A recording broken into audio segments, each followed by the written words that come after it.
पापांकुशी एकादशी व्रत कथा। पापांकुशी एकादशी, जो कृष्ण पक्ष की एकादशी के दिन आती है, विशेष रूप से पापों को नष्ट करने और भगवान विष्णु की कृपा प्राप्त करने के लिए महत्वपूर्ण मानी जाती है। इसे पाप विमोचनी एकादशी भी कहा जाता है। इस दिन उपवास, पूजा और विशेष प्रकार के व्रत का पालन किया जाता है। अब हम इसकी कथा के बारे में विस्तार से जानते हैं। कथा का प्रारंभ प्राचीन काल में एक नगर में एक ब्राह्मण का पुत्र था, जिसका नाम दुर्मुख था। वह बहुत ही दीनहीन और पापी स्वभाव का था। उसकी जीवन शैली में किसी भी प्रकार की धार्मिकता नहीं थी। वह सदा अपने स्वार्थ के लिए झूठ बोलता, चोरी करता और दूसरे लोगों को धोखा देता था। उसके पापों की वजह से वह दुखों का सामना करता था, लेकिन उसे समझ में नहीं आता था कि उसके जीवन में यह कठिनाई क्यों आ रही है। दुर्मुख का परिवर्तन। एक दिन दुर्मुख को एक संत मिले, जिन्होंने उसके पापी जीवन के बारे में पूछा। जब संत ने उसे समझाया कि उसके पापों के कारण ही वह दुखों में घिरा हुआ है, तब दुर्मुख ने संत से अपने पापों का प्रायश्चित करने का उपाय पूछा। संत ने उसे बताया कि आगामी पापांकुशी एकादशी का व्रत रखने से उसके सभी पाप नष्ट हो सकते हैं और भगवान विष्णु की कृपा से उसकी जीवन में सुख और समृद्धि आ सकती है। व्रत का पालन। दुर्मुख ने पूरी श्रद्धा से पापांकुशी एकादशी का व्रत किया। वह पूरी एकादशी तिथि में उपवास रखता, भगवान विष्णु की पूजा करता और तन्मयता से नाम जप करता था। उसने अपने सभी पापों के लिए मन, वचन और क्रिया से प्रायश्चित किया। भगवान विष्णु की कृपा। एकादशी के दिन दुर्मुख ने रात भर जागरण किया और भगवान विष्णु की भक्ति में लीन हो गया। भगवान विष्णु उसकी भक्ति से प्रसन्न हो गए और उन्होंने उसे दर्शन दिए। भगवान ने उसे आशीर्वाद देते हुए कहा, तुमने पापांकुशी एकादशी का व्रत पूरी श्रद्धा और निष्ठा से किया है, अतः तुम्हारे सारे पाप समाप्त हो गए हैं। अब तुम एक नए जीवन की शुरुआत कर सकते हो। दुर्मुख का उद्धार।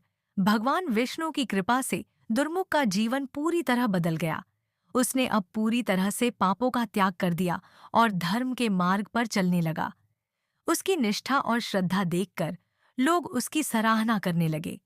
वह अब एक पुण्यात्मा के रूप में जाना जाने लगा और भगवान विष्णु के परम भक्त के रूप में प्रसिद्ध हुआ। उपदेश। इस कथा से यह शिक्षा मिलती है कि पापों का नाश करने और भगवान की कृपा प्राप्त करने के लिए पापांकुशी एकादशी का व्रत अत्यंत फलदायी है। यदि कोई व्यक्ति पूरी श्रद्धा और पवित्रता के साथ इस दिन व्रत और पूजा करता है, तो उसके जीवन से सभी पाप समाप्त हो जाते हैं और भगवान की कृपा से उसका जीवन सुखमय हो जाता है।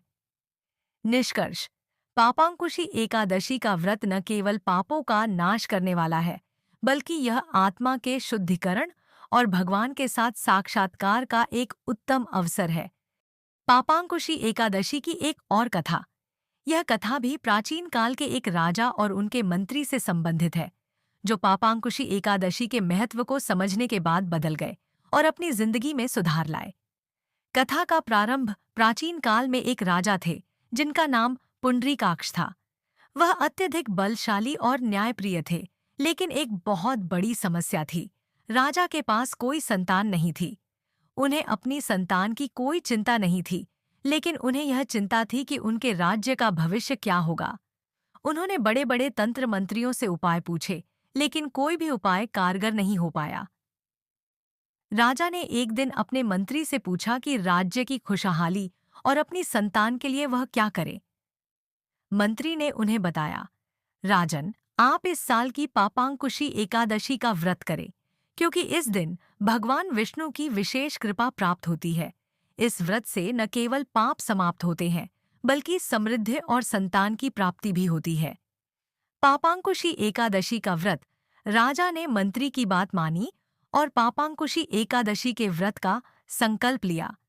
उन्होंने भगवान विष्णु के प्रति अपनी श्रद्धा को मजबूत किया और व्रत की तैयारी शुरू कर दी। राजा ने पूरे राज्य में संदेश भेज दिया कि सभी लोग इस एकादशी का व्रत करें और भगवान विष्णु का भजन कीर्तन करें। उन्होंने खुद भी उपवास रखा, रात्रि जागरण किया और भगवान विष्णु की पूजा की।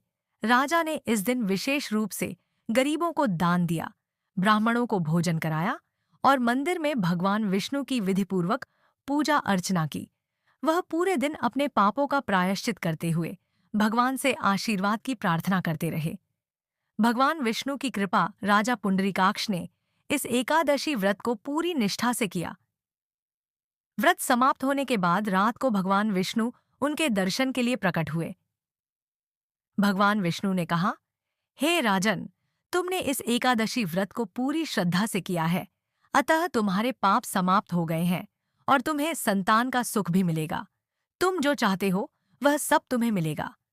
संतान का जन्म और राज्य में सुख भगवान विष्णु की कृपा से राजा पुंडरीकाक्ष की रानी गर्भवती हुई और कुछ महीनों बाद एक सुंदर पुत्र ने जन्म लिया। राज्य में खुशियों की लहर दौड़ पड़ी। राजा ने इस उपहार के लिए भगवान का धन्यवाद किया और राज्य में धार्मिक कार्यों को बढ़ावा दिया। राजा ने यह व्रत पूरे जीवन में हर साल श्रद्धापूर्वक करना शुरू कर दिया, जिससे उनका राज्य और भी समृद्ध हुआ और उनके जीवन में सुख शांति रही। शिक्षा यह कथा यह सिखाती है कि पापांकुशी एकादशी का व्रत न केवल पापों को नष्ट करने वाला है, बल्कि यह जीवन में समृद्ध, संतान सुख और भगवान की कृपा प्राप्त करने का अत्यधिक प्रभावी उपाय है। अगर किसी व्यक्ति के जीवन में कोई दुख या समस्या हो, तो इस दिन व्रत और पूजा करने से वह सभी समस्याएं दूर हो सकती हैं। निष्कर्ष, पापांकुशी एकादशी के व्रत से व्यक्ति के जीवन में संतान सुख, समृद्धि और सुख शांति आ सकती है। भगवान विष्णु की पूजा और भक्ति से सभी संकट समाप्त हो जाते हैं।